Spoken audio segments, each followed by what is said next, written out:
bureaux de vote, et nous les avons analysés, d'abord compilés, parce que pour analyser près de 9000 PV, les saisir informatiquement, les scanner, parce que ce sont des preuves qu'il faut sauvegarder, les scanner également tous les documents, à savoir les bulletins de vote qu'on a saisis sur des gens. Il y en a même un qui en avait 23 sur lui.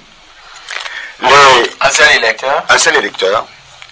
Les fiches de procuration signées par le préfet et par le président de CELI. Et vous savez que les présidents des CELI sont des magistrats. Un magistrat qui signe une procuration en blanc. On y reviendra tout à l'heure. Je vais vous expliquer ce que c'est qu'une procuration et comment une procuration doit être. Normalement, dans un État normal, dans une démocratie, dans un État de droit, ces personnes devaient être interpellées. Oui, non, mais en principe, la procuration devrait être signée par qui? Une procuration, normalement, est signée. Il y a deux sortes de procurations.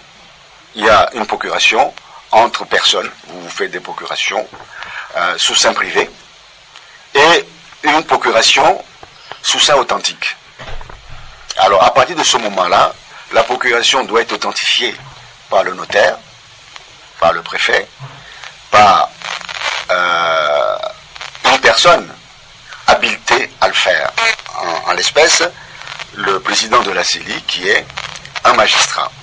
Mais, pour faire une procuration, quand vous authentifiez la signature, parce que leur signature, c'est l'authentification de la signature de celui qui donne la procuration. Quand vous le faites en blanc, vous authentifiez quelle signature? Peut-être qu'il ne disposerait pas du temps suffisant. Non, ça afin de pouvoir satisfaire toutes les demandes. Si je vous donne ça aujourd'hui tel que fait, vous pouvez aller remplir ça et donner la procuration à qui vous voulez. La loi oblige le préfet ainsi que le président de la CELI à vérifier votre identité.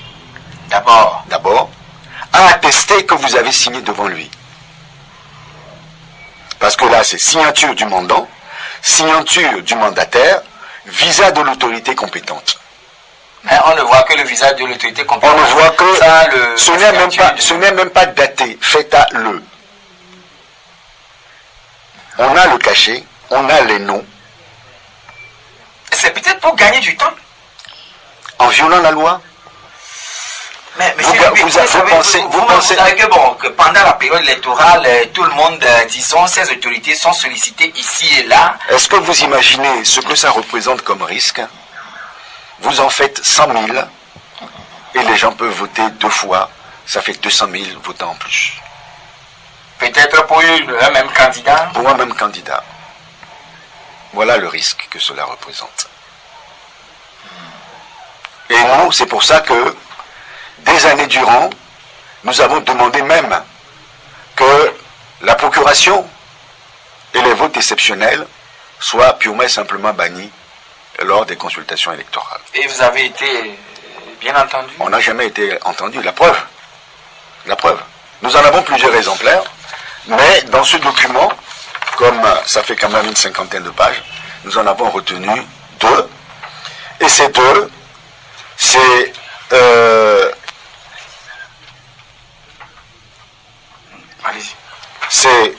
la CELI de Niamtougou, la CELI de Kanté. C'est grave. Donc ça fait partie de ce que nous avons voulu expliquer aux populations.